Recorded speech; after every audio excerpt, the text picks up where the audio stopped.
देवी लक्ष्मी यांनी राजा बालीला राखी बांधली आणि भगवान विष्णूंना वैकुंठात परत नेले होते. द्रौपदीनं श्रीकृष्णाला राखी बांधली आणि श्रीकृष्णानं तिचं रक्षण केलं. म्हणूनच राखी हा संरक्षण, प्रेम आणि बंधनाचा पवित्र धागा आहे. श्री स्वामी समर्थ. आजचा हा व्हिडिओ तुम्हा सर्वांसाठी घेऊन आलेला आहे भावा बहिणीच्या पवित्र नात्याबद्दलची माहिती सांगणारा, ज्यामधून तुम्हाला राखीबद्दलची माहिती मिळणार आहे की ही राखी बांधत असताना आपण धाग्याच्या 3 गाठी का बांधतो, यासोबतच त्याचा देवतांशी काय संबंध आहे आणि ही राखी बांधत असताना तुम्हाला कोणता मंत्र म्हणायचा आहे, या सर्व गोष्टींची माहिती तुम्हाला आपल्या आजच्या व्हिडिओमध्ये मिळणार आहे. त्यामुळे व्हिडिओला न चुकता शेवटपर्यंत बघा. आणि आजही आपणही आपल्या भावाची रक्षा आणि भाऊही आपल्या बहिणीची रक्षा कशा पद्धतीनं करू शकतो आणि राखी पौर्णिमेचा त्याच्याशी संबंध, ह्या सर्व गोष्टी तुम्हाला ह्या व्हिडिओमधून समजतील. व्हिडिओला लक्ष देऊन व्यवस्थित ऐका. श्रावणामध्ये येणारी नारळी पौर्णिमा आणि त्याच्या दुसऱ्या दिवशी साजरा केला जाणारा रक्षाबंधन हा सण. रक्षाबंधन म्हणजे बहीण आणि भावाच्या नात्याचा सोहळा. रक्षा आणि बंधन या 2 शब्दांपासून तयार झालेला हा सण म्हणजे रक्षाबंधन. 9 ऑगस्टला साजरा केला जाणारा हा सण हिंदू धर्मामधील पवित्र सण म्हणून ओळखला जातो. हा सण भारतासह नेपाळ, इतर दक्षिण आशियाई देशांमध्ये मोठ्या प्रमाणामध्ये साजरा केला जातो आणि बहीण आणि भावाच्या प्रेमाचं आणि नात्याचं प्रतीक म्हणून तो देखील मानला जातो. हा सण आपण 9 ऑगस्टला साजरा करताना तुम्हाला सकाळी 5:47 हा मुहूर्त सुरू होणार आहे. तो दुपारी 1:24 समाप्त होईल. म्हणजेच तुम्हाला तुमच्या भावाला राखी बांधण्यासाठी तब्बल 7 तास आणि 37 मिनिटं मिळणार आहेत. या शुभ वेळेमध्ये तुम्ही जर हा धागा तुमच्या भावाच्या हातावरती बांधला तर त्याचं तुमच्या सोबतचं नातं हे अधिकच घट्ट, श्रद्धेचं आणि प्रेमाचं होईल. त्यामुळं ह्या शुभ मुहूर्ताला चुकू नका. आता ह्यानंतरची महत्त्वाची गोष्ट म्हणजे राखी बांधत असताना तुम्हाला कोणता मंत्र म्हणायचा आहे. तर ओम येन बद्धो बलिराजा दानवेंद्रो महाबलः तेन त्वामपि बंधामी रक्षे माचल.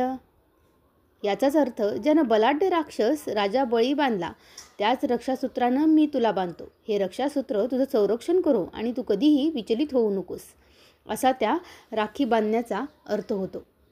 तुमच्या भावाच्या हातावरती राखी बांधताना तुम्ही देखील ह्या मंत्राचा उच्चार नक्की करा.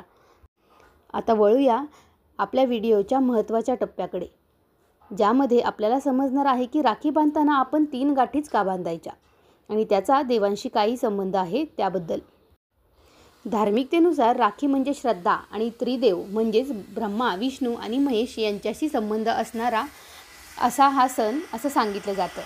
राखीच्या या 3 गाठी म्हणजे धर्म, संस्कार आणि सुरक्षा यांचं प्रतीक आहे. या गाठी तुमच्या भावाच्या जीवनामधील महत्त्वाच्या ऊर्जा स्रोतांना जागृत करतात.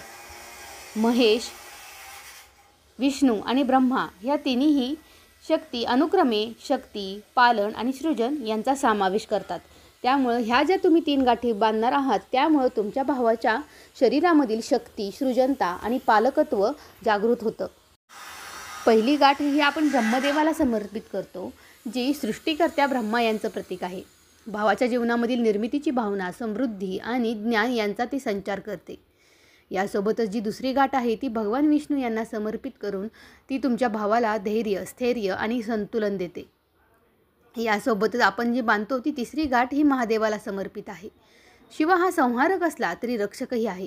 त्यामुळे ही गाठ भावाला दुर्भावना, संकट आणि अपयशापासून दूर ठेवते. शास्त्रानुसार बहिणींना बांधलेल्या या 3 गाठी म्हणजे पार्वती, लक्ष्मी आणि सरस्वती यांचा देखील आशीर्वाद मानला जातो. या गाठी तुमच्या भावाच्या जीवनामध्ये साहस, समृद्धी आणि विद्या टिकवून ठेवतात. ही गाठ बांधताना बहिणीनं शांत मनानं रक्षा मंत्रासह प्रत्येक गाठीसोबत चांगल्या भावना आणि आशीर्वाद देत बांधायची आहे. यामुळे राखी हा केवळ धागा नाही तर ती एक धर्म, श्रद्धा आणि दैवी ऊर्जेचं बंधन बनते. या सर्वांसोबतच ह्या 3 गाठी म्हणजे भाऊ बहिणीच्या नात्यामधील प्रेम, विश्वास आणि संरक्षण या 3 मूल्यांचंही प्रतीक मानल्या जातात. राखी बांधताना बहीण केवळ तिच्या भावाच्या दीर्घायुष्याची प्रार्थना करत नाही, तर त्याच्या नात्यांमधील बंध अधिक घट्ट होण्यासाठी ती गाठी प्रेमाने बांधत असते. म्हणूनच राखीचे धागे हे फक्त एक परंपरा नसून त्यामागे बहिणीची श्रद्धा, भावना आणि नात्यांचा गूढ अर्थ हा दडलेला असतो. त्यामुळं भाऊ बहिणीच्या प्रेमाचं प्रतीक असलेला रक्षाबंधनाचा सण तुम्ही येत्या 9 ऑगस्टला शनिवारी साजरा करा.